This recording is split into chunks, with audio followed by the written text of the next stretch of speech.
قبر وہ دروازہ ہے جس سے ہر ذی روح نے گزرنا ہے. کیا مال لے کر وہ جا رہا؟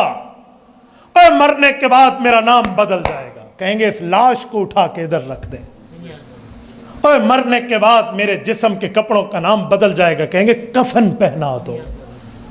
اور مرنے کے بعد میرا مقام بدل جائے گا. قبر میں رکھ دو. نہ نام میرا، نہ کام میرا، نہ لباس میرا، نہ مقام میرا. اور کیا چیز ہے میری؟ اے اللہ ایک تو نہیں میرا تو کوئی چیز نہیں میری. اے اللہ ایک تو نہیں میرا تو کوئی شے نہیں میری. جو تو میرا تو سب میرا، زمین میری، فلک میرا. چیز تو یہ تھی جو ہم اللہ کو راضی کرتے. چیز تو یہ تھی جو ہم ان معاملات میں پڑھتے. ہم نے ان پر تکبر جتلانا شروع کر دیا. اچھا سنو، مسند ابی یعلا جلد نمبر 11 سے حضرت ابو ہریرہ رضی اللہ عنہ کی ایک حدیث پاک پڑھنے لگا ہوں. حضرت ابو ہریرہ فرماتے، رسالت میں آپ نے فرمایا، توجہ رکھنا، فرمایا لَيَنزِلَنَّ ابْنُ مَرْيَمَ فِيكُمْ. لوگو، حضرت عیسیٰ علیہ السلام قیامت سے پہلے آسمان سے تم میں نازل ہوں گے. امام و حکما، امام اور عادل حکمران بن کے نازل ہوں گے. وَلَيَقْتُلَنَّ الْخِنْزِيرَ، یہودیت ختم کریں گے. وَلَيَكْسِرَنَّ الصَّلِيبَ، عیسائیت توڑ کے رکھ دیں گے. وَلَيُعْرَضَنَّ عَلَيْهِ الْمَالُ فَلَا يَقْبَلَنَّهُ. اللہ اکبر. مال کی اتنی فروانی ہوگی، یہ مالدار اپنے ہاتھوں اور تھالوں میں اپنی زکوٰۃ صدقات کو یوں اٹھائے پھریں گے. ہائے کوئی غریب مل جائے، ہائے کوئی مستحق مل جائے، جسے دیں کوئی قبول کرنے والا نہیں ملے گا. یہ وقت بھی آنے والا. اور بعض اوقات ایسے اوقات ہم نے بھی دیکھے ہیں. میرے ساتھ ایک دوست ہے، میں نے کہا تیرے اوپر دم آ گیا. اس سے کوئی غلطی ہوئی، جنایت ہوئی احرام میں، مکہ مکرمہ مکہ سٹی میں تھے. انہوں نے کہا دم آ گیا؟ جی آ گیا. کیا کروں؟ اجی غریب کو گوشت کاٹ کے دے دو، بکرا ذبح. اسے بندہ وہاں فقیر ملتا نہیں تھا. اچھا، جہاں دیکھے 20 منزلہ عمارت کا مالک بیٹھا ہے، جہاں دیکھے لینڈ کروزر پہ آنے والا بیٹھا ہے. کہنے لگا میں کس کو دوں؟ کئی مواقع ہیں وہاں ہمارے ڈرائیور حضرات بھی ہیں، یہ پرانی بستیاں، تو ان دنوں میں ہمیں دیکھنے کا پھر اتفاق ہوا، ورنہ جب تک نہیں پتا تھا تو وہ منظر سامنے آ رہا تھا کہ وَلَا يُعْرَضَنَّ عَلَيْهِ الْمَالُ فَلَا يَقْبَلَنَّهُ. تو میرے دوستو شکریہ ادا کریں ان کا. خوش قسمت ہے وہ وال جو مال دین پہ لگا. یہ بچوں نے ہاتھ میں صحیح بخاری شریف، مولانا احمد مجھے یہ بخاری شریف دکھائیے ذرا. یہ صحیح بخاری شریف کی کتاب ہے، 9082 کل 2 جلدوں میں روایات موجود ہیں. اس کتاب کو پڑھنے والا بیٹا، آپ کا نام کیا ہے؟ یہ بلال عالم بن چکا ہے، علماء نے پڑھایا ہے. یہ کتاب جس نے خرید کے دی ہوگی، جس کا مال اس کتاب کی خریداری پہ لگا ہوگا، وہ دنیا میں بیٹھا ہو، گھر میں اس ٹائم یہاں نہ ہو، یا دنیا سے چلا گیا ہو، قبر میں بیٹھا ہو، قبر میں سویا ہو، بلال کے سامنے حدیث پاک کی کتاب موجود ہے. جس نے اس پہ پڑھا ہے انہیں تو ثواب ملے گا، وہ قبر میں بیٹھا ہوا ثواب کا مستحق ہوگا. کیا بات کرتے ہیں ہم، کیا معاملہ چلاتے ہیں میرے دوستو. اس مال کو سلام ہے، اس مال خرچ کرنے والے کو سلام ہے. اور اگلا جملہ کہوں، ان کے والد محترم، آپ کے ابا کا کیا نام ہے؟ ان کے ابا جان احمد نواز کے ساتھ پیٹ نہیں لگا ہوا. اسے اولاد جاب کے لیے نہیں چاہیے، نوکری کے لیے نہیں چاہیے، کمانے کے لیے نہیں چاہیے. انہیں پیسہ گھر میں بچیوں اور بچوں پہ، بیوی پہ، گھر بار پہ، اقربا رشتہ داروں پہ خرچ کرنے کے لیے نہیں چاہیے. جی چاہیے. تو پھر اس نے مدرسے کیوں بھیجا؟ وجہ کیا وجہ ہے بھائی؟ کیوں بھیجا؟ اس کے باپ کو کیا ضرورت پڑی تھی؟ وہ علماء کے حوالے کر کے گیا. بھائیو ایک ہی وجہ تھی، اس کے باپ کے دل میں تڑپ تھی کہ جو 23 سال میں قرآن رسول اللہ پر بڑی مشکلات میں اترا، پیغمبر کے صحابہ نے قرآن اور حدیث کو بڑی مشکل سے یاد کیا. کسی نے پتھر پہ لکھا، کسی نے چمڑے پہ لکھا، کسی نے پتے پہ لکھا، کسی نے حفظ ضبط بالصدر ضبط بالکتابہ سے یاد کیا، اور یاد کر کے شریعت آج ہم تک پہنچی. اور میری اولاد بھی دین کے پھیلانے والوں میں اپنا حصہ ڈال دے. اس کے والد کے دل میں تڑپ تھی. اے کاش اللہ یہ تڑپ ہم سب کو عطا فرمائے. اور میں نہیں منع کرتا دنیا کمانے سے، یہ وہ راستہ ہے جس سے دنیا بھی بہتر بنے گی، آخرت بھی بہتر بنے گی۔ میرے دوستوں، میں تبھی کہتا ہوں اپنی اولادوں کو دین پہ لگاؤ۔ یہ علماء لوگ بڑے شریف لوگ ہیں، یہ علماء لوگ بڑے عقل مند لوگ ہیں، یہ علماء لوگوں کا بہت بڑا سینہ ہے۔ میں نے کئی علماء کو دیکھا ہے جو گالیاں سن کر بھی دعائیں دیتے ہیں۔ میں نے کئی جگہ ان اللہ والوں کو دیکھا ہے، ان بوریاں نشینوں کو دیکھا ہے جو تکلیف سہ کر بھی امت کو صبر کی تعلیم دیتے ہیں۔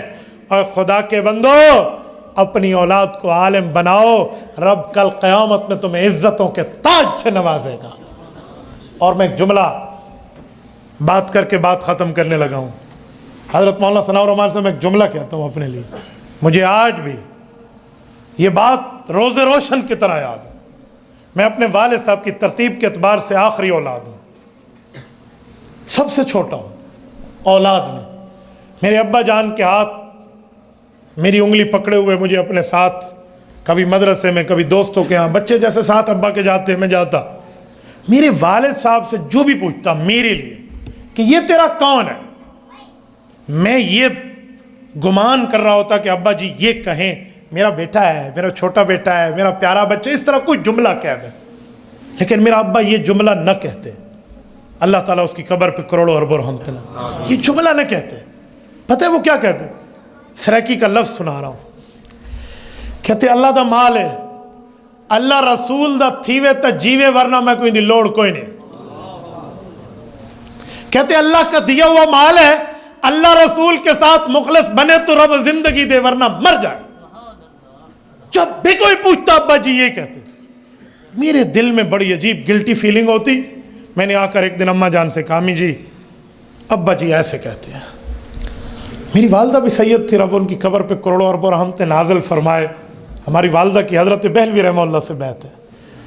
اماں جی نے مجھے شروع میں تو سمجھایا، لیکن میرا چہرہ دیکھا نا تو میری دلداری کے لیے میرے ابا جی سے کہا کہ بچے دا دل خوش کیتا کرو، چلنا تو آکھو نا بھی میرا پوتر ہے، تو آپ کو کیوں نہیں یاد ہے؟ میرے والد صاحب کے چہرے پہ جلال آ گیا اس وقت، آج بھی یاد کرتا ہوں میرے رونگٹے کھڑے ہو جاتے۔ ابا جی فرمانے لگے، ہاں ہاں میں ٹھیک تا آدھا، کال دا مردہ آج مر ونی اگر دین نال مخلص نہیں سراؤنا، کال کی موت آتے سے آج آ جائے اگر یہ دین کے ساتھ مخلص نہیں آتا، تب بھی نہیں کہا۔ اور میں آج سمجھتا ہوں میرا ابا یہ مجھے برا نہیں کہتا تھا، دعائیں دیتا تھا۔ آج سمجھتا ہوں یہ دعائیں دیتا تھا۔ میرے دوستو، میرے والد بھی تو والد تھے، اس کے سینے میں بھی باپ والا دل تھا یار۔ کسی اپنی اولاد پیاری نہیں ہوتی۔ میری چھوٹی بیٹی بیمار تھی، میں نے آج مولانا سے کہا، میں نے کہا حضرت ایک تو مجھے 4 ماہ کا پاس ہے کہ 4 ماہ پہلے ہم نے تاریخ طے کی ہے، دوسرا ختم بخاری کی تقریب ہے، میں دعا کے لیے کہوں گا، ورنہ میری بچی اتنی بار مجھے جی نہیں کرتا تھا سفر کرنے۔ آپ دعا فرمائے اللہ اسے صحت عطا فرمائے۔ تو اولاد ہوتی ہے نا۔ تو وہ کہتے ہیں نا کہ گھر میں 4 روٹیاں ہوں اور کھانے والے 5 ہوں، تو یا اماں ہوگی یا ابا ہوگا جو کہے گا بیٹا تم کھا لو، میں کو بھوک کوئی نہیں، حالانکہ اسے ہوگی، کہے گا مجھے بھوک نہیں ہے۔ تو ماں باپ ہوتے ہیں۔ تو میرے دوستو، اپنی اولادوں کو بھی دین پڑھاؤ، اپنی اولادوں کو شریعت۔ میرے ہاں ایک بزرگ فوت ہوئے، دنیا دار تھے، حافظ عالم نہیں تھے، لیکن انہوں نے بچوں کو حافظ بنایا، قرآن کا قاری بنایا۔ حضرت مولانا جب وہ فوت ہوا، میرے 3 شاگرد ہیں بچے، انہوں نے کہا ابا جی کا جنازہ آپ پڑھائیں۔ میں جب جنازے پہنچا، میں نے ان کے بڑے بیٹے کو کہا بیٹا مجھے خوشی ہوگی اگر جنازہ تم پڑھاؤ۔ لوگ دیکھنے لگے، میں نے کہا یہ پڑھائے، مجھے خوشی ہوگی۔ کیوں؟ باپ کا جنازہ بیٹا جتنی تڑپ سے پڑھائے گا مولوی نہیں پڑھائے گا اتنی تڑپ سے۔ بیٹے نے جنازہ پڑھایا۔ سنیں جب اس کو قبر میں دفن کیا جا رہا تھا نا، تو میں نے تینوں بیٹوں کا، میں نے کہا تینوں اوپر ٹھہر جاؤ اور سورۃ یاسین سورۃ البقرہ شروع کر لو۔ وہ تینوں سورۃ البقرہ پڑھ رہے ہیں، اور یقین مانے میری آنکھوں میں آنسو تھے۔ غم ضرور تھا اس دوست کی جدائی کا، لیکن ایک بات پہ بہت زیادہ دل ٹھنڈا بھی تھا کہ یہ تینوں کی پڑھائی اس کے والد پہ قبر میں پیش ہو رہی ہے۔ خوش قسمت ہے یہ ماں باپ جن نے 3 بیٹے قرآن کے حافظ چھوڑے اور وہ قبر پہ بیٹھ کے پڑھ رہے ہیں۔ میرے دوستو، میں بات کا خلاصہ پیش کروں۔ آج ہم جس مسجد میں بیٹھے ہیں، جو علماء آپ کے سامنے بیٹھے ہیں یا مجھ جیسے فقیر کا نام علماء میں ہے، میں گفتگو کر رہا ہوں تو ہمارے پیچھے بھی ہمارے ماں باپ کی دعائیں ہیں، ان کے ہاتھ اٹھائے گئے ان علماء کی. میں نے بھی اولیٰ تخصص اگر پڑھا ہے تو میرے سامنے بھی جو کتابیں آئی تھی وہ میری ذاتی خریدار تو نہیں تھی، وہ بھی تو زکوٰۃ صدقات کے پیسے سے کسی نے خرید کے دی ہوگی نا، مجھے نہیں پتہ. لیکن آج جہاں جہاں ہم گفتگو کے لیے جا رہے ہیں انشاءاللہ تعالی میرا کہنا اور آپ کے سننے کا ثواب ان کو آج بھی مل رہا ہوگا. تو یہ گولڈن چین میں آ جاؤ، یہ کام کرو، اپنی اولاد کو، اپنے اموال کو، اپنی اوقات کو، اپنی جوانی کو، اپنی صلاحیتوں کو اللہ کے دین کے لیے، رسول اللہ کی شریعت کے لیے لگا دو. کرو گے؟ جتنے دوست بیٹھے ہیں آپ اپنی اولادیں، اپنے اموال، اپنے اوقات، اپنی جوانی، اپنی صلاحیتیں دین پہ لگائیں گے؟ جن کے دل میں دلی خواہش ہے، اللہ کے گھر میں بیٹھے ہو، ہاتھ کھڑا کر کے اگر آپ میری تائید کر سکتے ہیں. اللہ سے ہم وعدہ کرتے ہیں اللہ ہم اپنی زندگی دین پہ لگائیں گے، شریعت پہ لگائیں گے، ایمان پہ لگائیں گے، مدارس پہ لگائیں گے، مساجد پہ لگائیں گے، علماء پہ لگائیں گے، حفاظ پہ لگائیں گے، دینداروں پہ لگائیں گے. کرو گے؟ جزاکم اللہ تعالی. اقول قولی ھذا واستغفر اللہ وآخر دعوانا ان الحمد للہ رب العالمین.